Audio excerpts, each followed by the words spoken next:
Riverfront is one step closer to becoming more scenic as the Riverfront development project advances.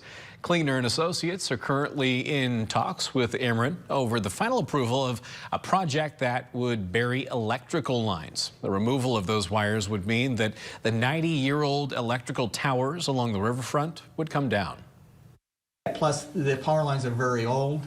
We are actually working with Ameren on this project because getting those power lines on the ground is somewhat of a safety issue based on the age of those structures.